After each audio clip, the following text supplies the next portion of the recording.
Hello students, welcome back in part 3 of Civics of SST for class 7.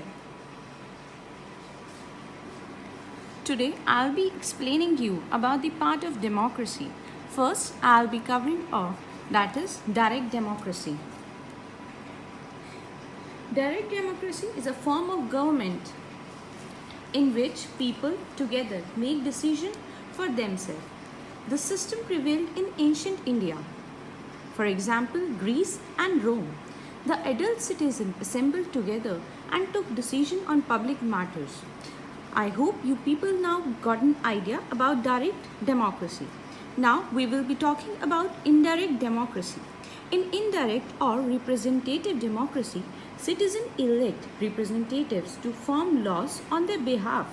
They choose their representatives from the rival political parties in regular, free and fair election.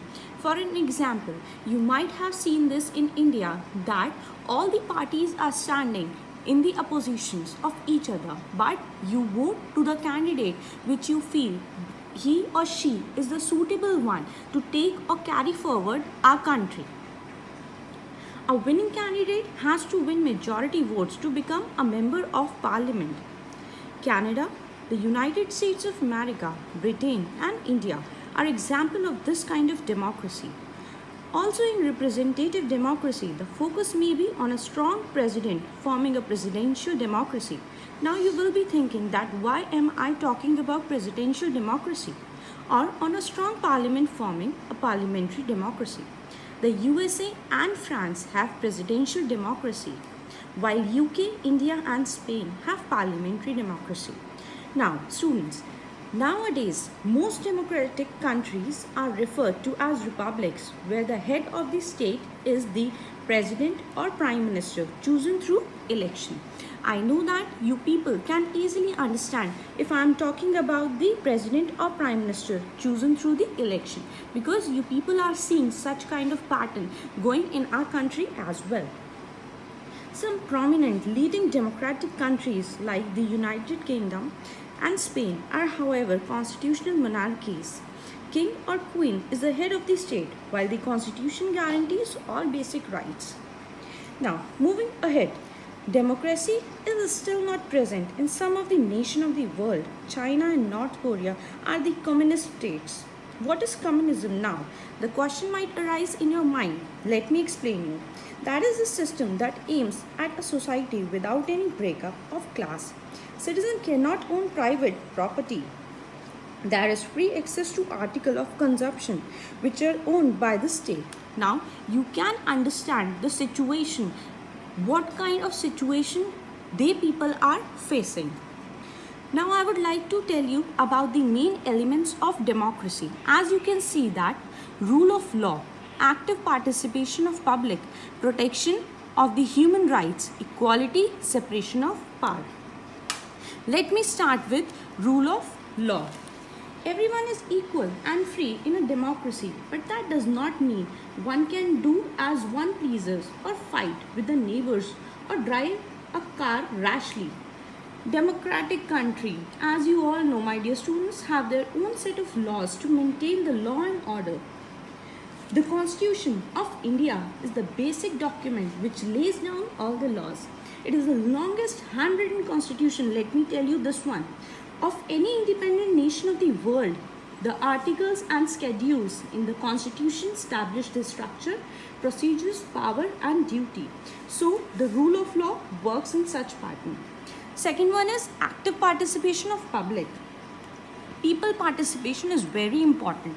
Without the participation of people, we cannot have a democratic country.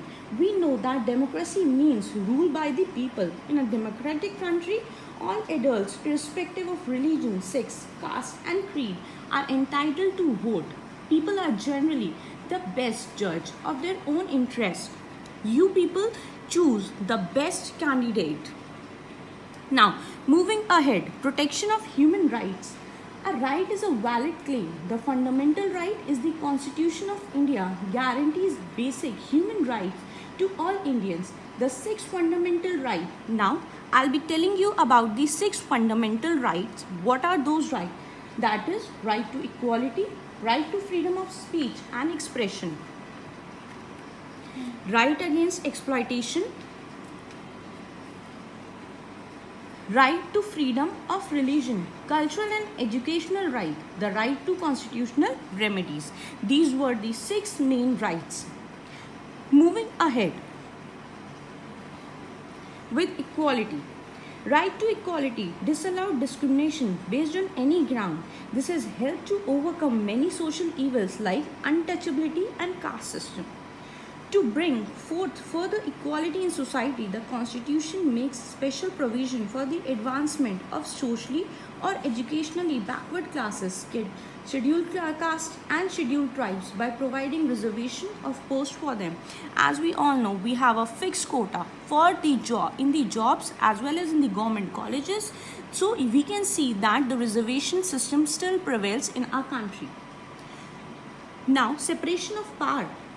India follows a parliamentary system of government. The government comprises 3 segments, that is the legislative, the executive and the judiciary. The parliament is the legislative or the law-making segment. The parliament consists of the president and 2 houses, the lower house that is Lok Sabha and the upper house that is Rajya Sabha. The Lok Sabha is the house of the people, is directly elected by the people. These elected members are called member of parliament. The executive branch deals with the actual execution of law. This body is headed by the president, who is the head of the state. The prime minister and his cabinet of ministers execute all proceedings in the name of president. The civil services of India is the permanent bureaucracy of government. Civil services branches include Indian Administrative Services, IAS, Indian Foreign Services, IFS, the Indian Forest Services, IFS, and the Indian Police Services, that is IPS. Now, we will be talking about judiciary.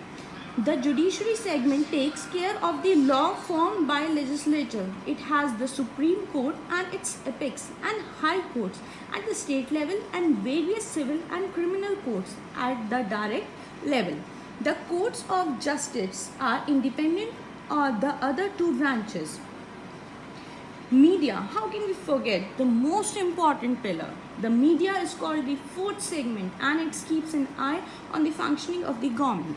This was all about the first chapter of civics. I hope you people now have an idea that what is democracy and what are its main elements. Thank you students. We will be meeting in next chapter.